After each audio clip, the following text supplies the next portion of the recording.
পথিকা, বাংলা ও বিশ্ব সাহিত্যের অনন্য সাধারণ সব বইয়ের সংগ্রহশালা। বাংলা কথা সাহিত্যের জগতে যেসব লেখকেরা অমর হয়ে আছেন, বিভূতিভূষণ বন্দ্যোপাধ্যায় তাদের মধ্যে অন্যতম একজন। অসাধারণ নান্দনিকতায় তিনি রচনা করেছেন তার অমর সব সৃষ্টি।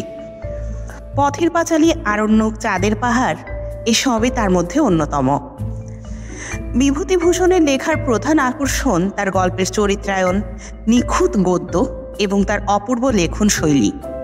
সুনিপুণ বর্ণনায় তিনি অনেক গভীর বোধকে তুলে ধরেছেন তার রচনায়। রহস্য গল্পের জগতেও বিভূতিভূষণ রেখেছেন তার নৈপুণ্যের স্বাক্ষর। নানান গল্পের মধ্য দিয়ে অলৌকিক জগতের সঙ্গে পাঠকদের পরিচয় করিয়েছেন তিনি। আজ শুনব বিভূতিভূষণ বন্দ্যোপাধ্যায়ের লেখা ক্লাইম্যাক্স গল্পটি। শুনুন শুধুমাত্র পথিকায়।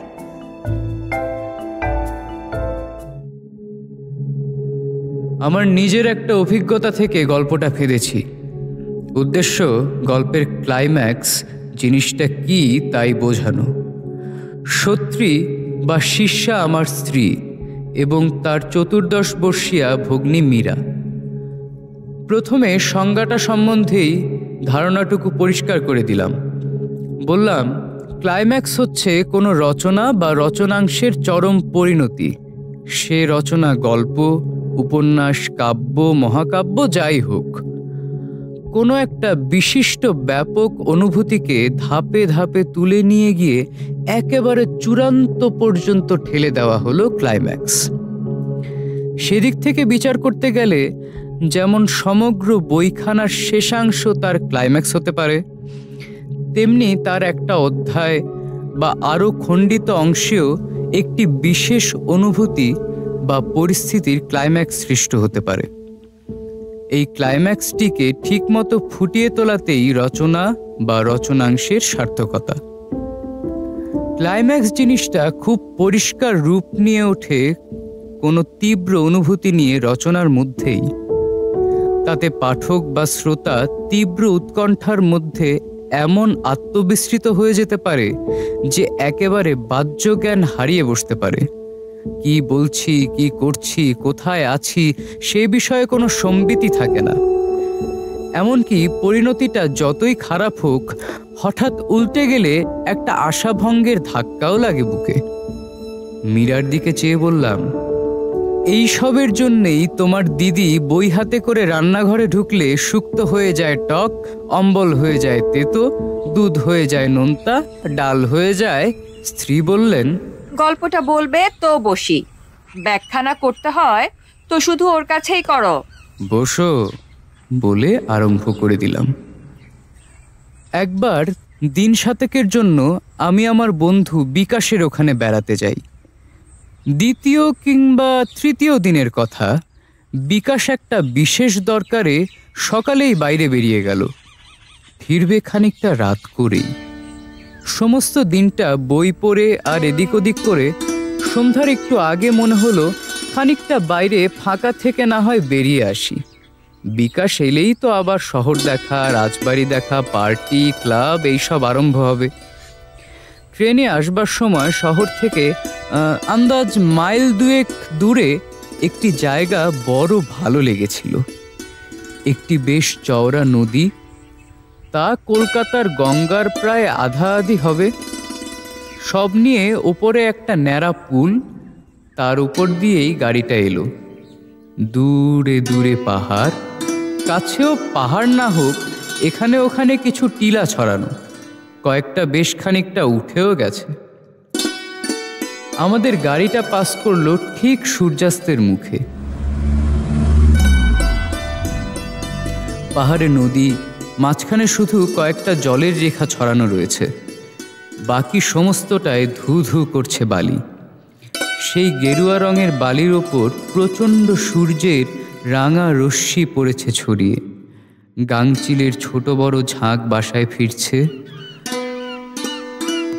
জলের ধারে চঞ্চল কাদা খোঁচার গায়ে সোনালি রোদটা ঝিকঝিক করে উঠছে, সমস্তটুকু মনে গেঁথে গিয়েছিল। জানতাম বিকাশকে বলতে যাওয়া বৃথা, কেননা যারা বইয়ের নেশায় ডুবে থাকে তাদের মতন কবি বলো, ঔপন্যাসিক বলো, কোনো লেখককেই ও বিশেষ পছন্দ করে না, অর্থাৎ তার ওই অংশটাকে নেক নজরে দেখে না। স্ত্রী একটু বক্রদৃষ্টিতে চেয়ে শুনছিলেন, ওকে কটাক্ষ করছি ভেবে মন্তব্য করলেন, কেউই দেখে না নেক নজরে। বললাম, আমি অবশ্য ঠিক সে জিনিসটি দেখতে পাবো না, কেননা বাড়ি থেকে বেরোতেই সূর্যাস্ত হয়ে যাচ্ছে, পৌঁছবো ক্রোশখানেক পথ হেঁটে, তবে শুক্লপক্ষের মাঝামাঝি যাচ্ছে, একটা অন্য রূপে দেখতে পাবো, সে বোধ হয় আরো ভালোই হবে। রেল লাইন ধরে একটু পা চালিয়েই গেলাম। যখন পৌঁছলাম তখন সূর্য একেবারেই ডুবে গেছে। শুধু আকাশে এদিক ওদিক ছড়ানো যে মেঘের টুকরোগুলো রয়েছে তাতে একটু একটু রঙের পোঁছ লেগে রয়েছে, কোনোটাতে হালকা, কোনোটাতে একটু গাঢ়। আকাশের মাঝখানে চাঁদটা স্পষ্ট হয়ে আসছে।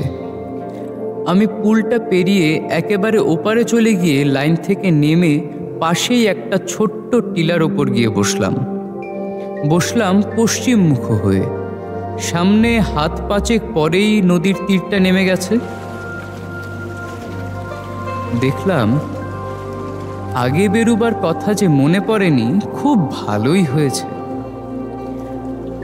এমন একটি পরিপূর্ণ স্তব্ধতার মধ্যে আমি বহুদিনই পাইনি নিজেকে। এর আগে কখনো পেয়েছি বলেই মনে পড়ছে না। চঞ্চল জীবনের সব শব্দই থেমে গেছে। শুধু অনেক দূরে নদীটা একটা বাঁকের পর, যেখানে জ্যোৎস্নার মধ্যে মিলিয়ে গেছে খুব ক্ষীণ একটা পাখির ডাক, খুব সম্ভবত চোখাচোখি। ওরা শুনেছি দূরে আলাদা আলাদা থেকে এইরকম করে ডাকতে থাকে পরস্পরকে।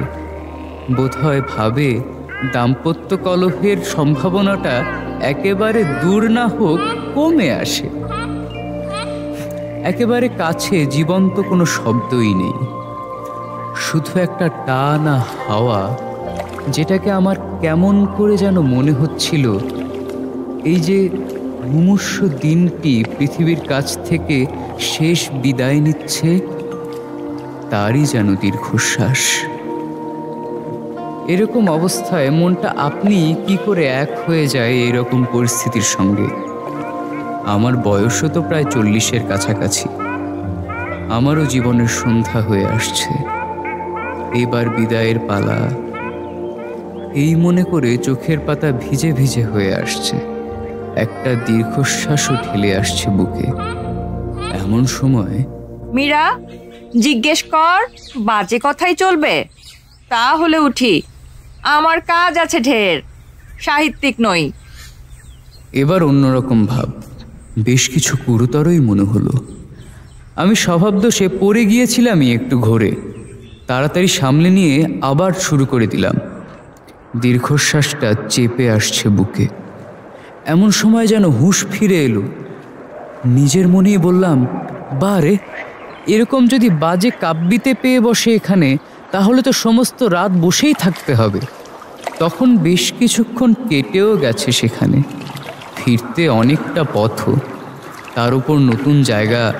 ভাবলাম এইবার উঠে পড়া যাক, কিন্তু ভাবুকতাটুকু মন থেকে জোর করে ঠেলে সরিয়ে দিলেও জায়গাটার নিজের একটা মোহ আছেই। মনে হলো আরেকটু বসে যাই, এ সুযোগ তো জীবনে বেশি আসে না। এইরকম উঠবার কথা মনে হতেই আরেকটু বসে যাই করে করে অনেকবারই হয়ে গেল। কেমন যেন অদ্ভুত মনে হলো। কোনো আত্মীয় কুটুমের বাড়ি গেলে যেমন ধরো যখন তোমাদের বাড়ি যাই, একবার এর কথায় একবার ওর কথায় আটকে যেতে হয়, এখানে জায়গাটাই যেন টেনে টেনে রাখছে। বেশ খানিকটা এইভাবে কাটবার পর হঠাৎ এক সময় যেন আমার চমক ভাঙল, যেন কোথায় বা কিসের মধ্যে তলিয়ে গিয়েছিলাম। হয়তোবা নিজের চেষ্টা সত্ত্বেও এই আবার ভেসে উঠেছি। ভেসেও যে উঠলাম তাও একটা নতুন পরিস্থিতির মধ্যে। সমস্ত জায়গাটা একেবারে নিস্তব্ধ। সেই যে হাওয়ার সনসনানিটুকু ছিল তাও আর নেই। তোমরা আবার চটে যাবে, নাইলে বলা যেত হঠাৎ যেন শ্বাসরুদ্ধ হয়ে সেই দিনটার মৃত্যু ঘটে গেছে কখন। আমার নিজের অনুভূতিটাও গেছে বদলে একেবারে। সেই মুগ্ধ আনন্দের ভাবটা গিয়ে গভীর রাতে এইরকম খোলা নির্জন জায়গায় নিটোল নিস্তব্ধতা আমায় সম্পূর্ণ অন্যভাবে অভিভূত করে ফেলেছে। আস্তে আস্তে গাটা ছমছম করে আসছে। একটা অহেতুক ছেলে মানুষই ভয় বুকটাকে চেপে যেন সত্যি শ্বাসরুদ্ধ করে আনতে লাগলো। সনসনানিটুকু গেলেও হাওয়া একটু রয়েছেই। এত খোলা জায়গায় সম্পূর্ণ বন্ধ হয় না। আমার মন শুধু যেন বলতে লাগলো, একটু শব্দ দাও, পৃথিবীর এতটুকু শব্দ শোনাও আমায় কেউ।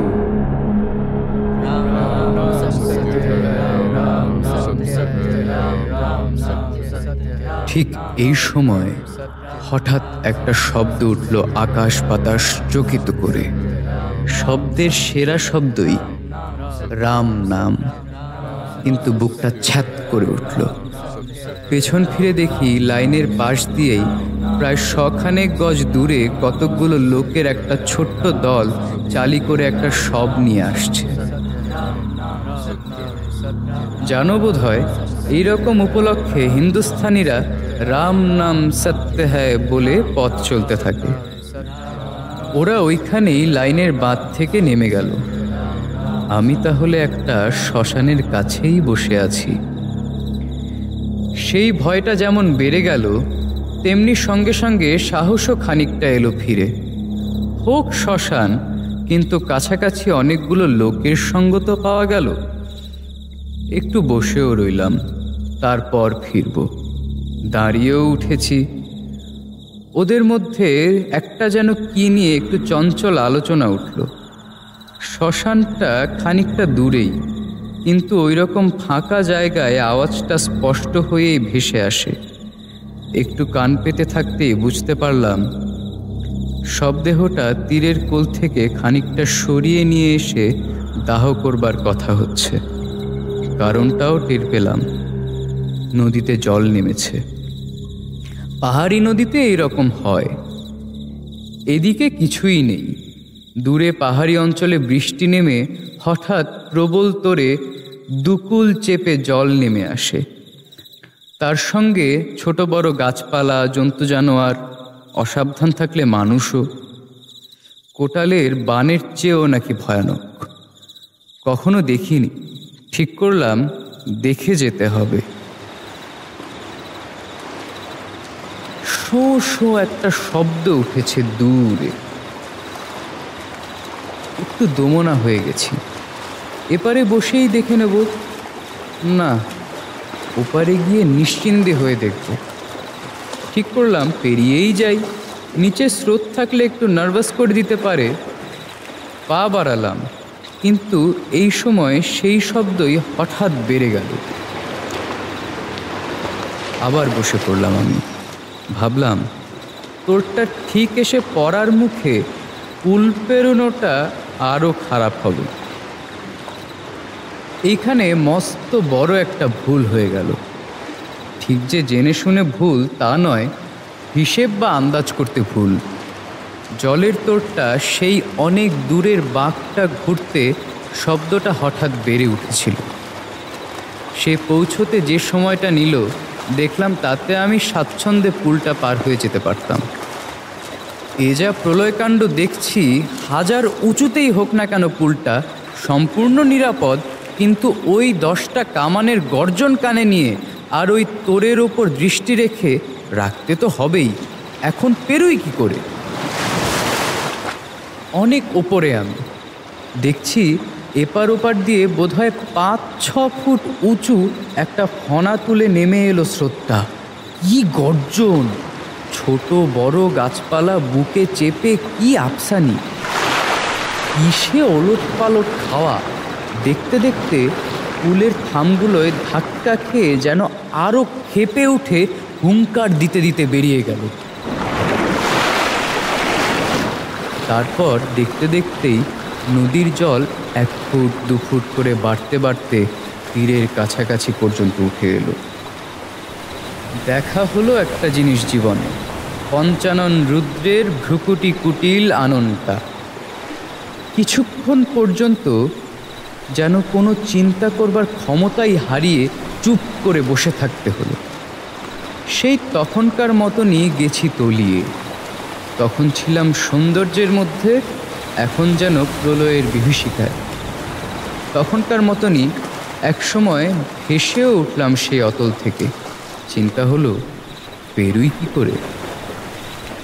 গোড়াতেই যেমনটা ছিল, শুকনো নদীর ওপর হঠাৎ যেন সমুদ্রের ঢেউ ভেঙে পড়া, এখন ঠিক ততটা না হলেও খুবই ভীষণ তো। ন্যাড়া পুলের 1 ফুট অন্তর পাটা কাঠের স্লিপারের ওপর পা দিয়ে দিয়ে পেরোনো, একটু যদি মাথা ঘুরে পা টলে গেল তাহলেই আর দেখতে নয়। শুনেছি এসব স্রোত যেমন হঠাৎ আসে তেমনি হঠাৎ চলে যায়, কিন্তু সে হঠাৎের তো কোনো আন্দাজ নেই। জলের পরিমাণ যেমন দেখছি, পাহাড়ে বৃষ্টি থেমে গিয়ে থাকলেও এ জল বেরিয়ে যেতে অন্তত সমস্ত রাত কেটে যাবে। বৃষ্টি হতে থাকলে তো কথাই নেই। কি করব ভাবতে ভাবতেই রাত অনেকটা এগিয়ে গেল। ঘড়ি নিয়ে যায়নি, কিন্তু আকাশে চাঁদ যেমন ঢলে পড়েছে নিচে, প্রায় বোধহয় 10টা হয়ে এলো।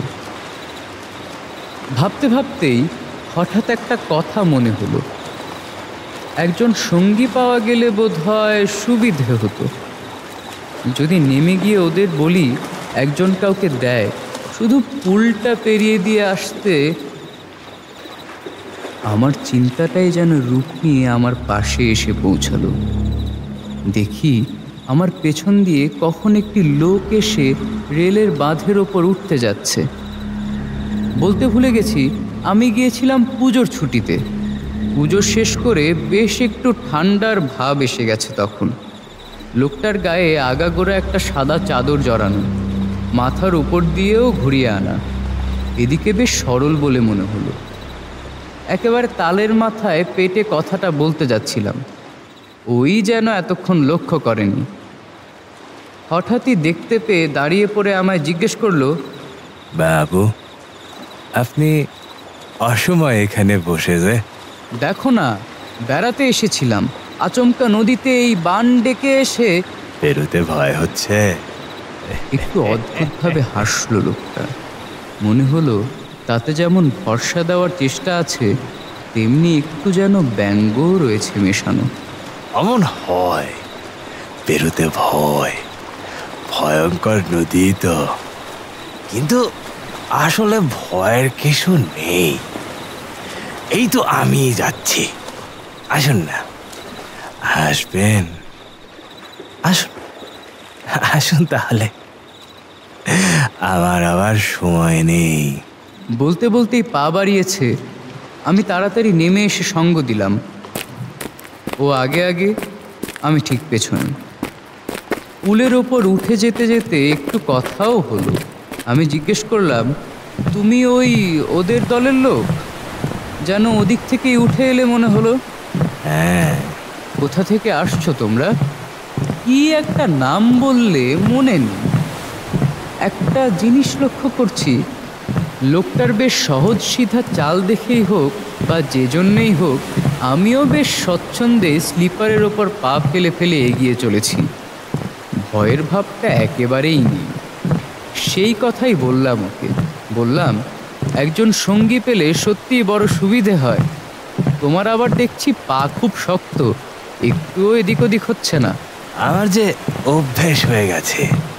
তবে হ্যাঁ, এ কথা ঠিক বলেছেন যে একজন সঙ্গী পেলে ভালোই হয়, নইলে এ অবস্থায় বড্ড একলা আর অসহায় বোধ হয় না? সত্যিই তাই, খুব পেয়ে গেলাম তোমায়।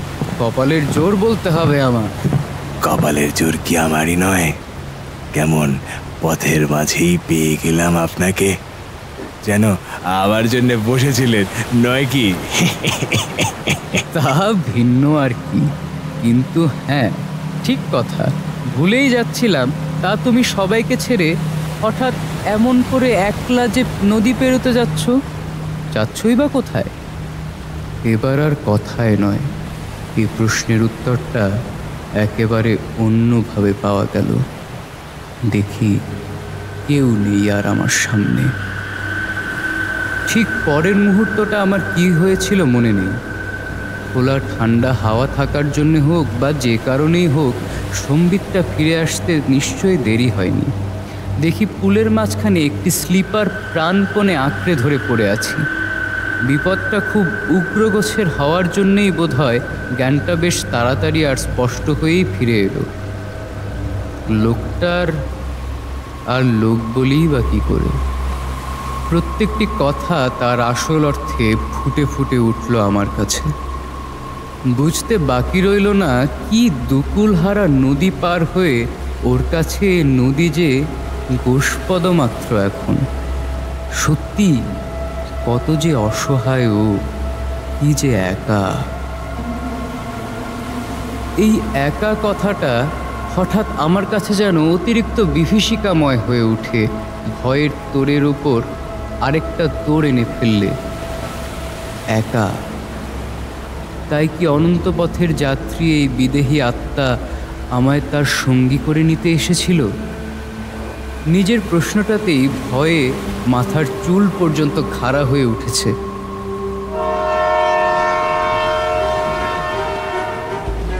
সঙ্গে সঙ্গে একটা উৎকট হুঙ্কার শুনে সামনে চাইতেই দেখি জ্বলন্ত দৃষ্টি নিয়ে সাক্ষাৎ মৃত্যু ছুটে আসছে আমার সামনে। এক মুহূর্তের বিভ্রম, তারপরেই ব্যাপারটা বুঝতে পারলাম। সামনের উঁচু টিলাটা ঘুরে একটা ট্রেন মত্ত গতিতে আসছে ছুটে। তার ইঞ্জিনের সার্চলাইট এসে পড়ছে আমার উপর। দেখেছে ড্রাইভার, প্রাণপণে হুইসেল দিতে দিতে সতর্ক করতে করতে ছুটে আসছে, কিন্তু ফল কি আর সতর্কতার? মৃত্যু আমার দুদিকেই, সামনে ওই গাড়ি, নিচে এই বিক্ষুব্ধ প্রলয় পয়োধি। তবুও ঝাঁপিয়েই পড়ে লোকে অবস্থায়, কিন্তু শরীরের সমস্ত স্নায়ু আমার তখন একেবারে শিথিল হয়ে গেছে।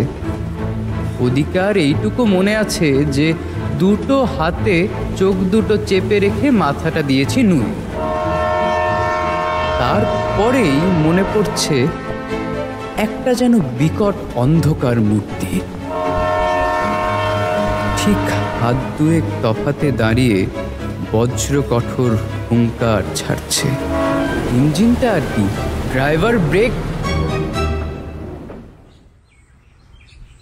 যাক, বেঁচে গেলেন। মুখ থেকে কথাটা যেন হঠাৎ ঠিকরে বেরিয়ে পড়ল মীরার।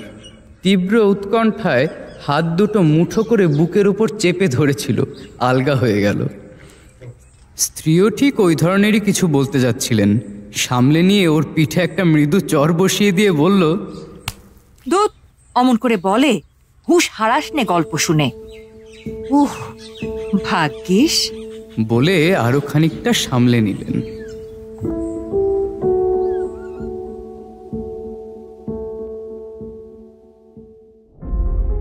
কেমন লাগছিল শুনতে এতক্ষণ?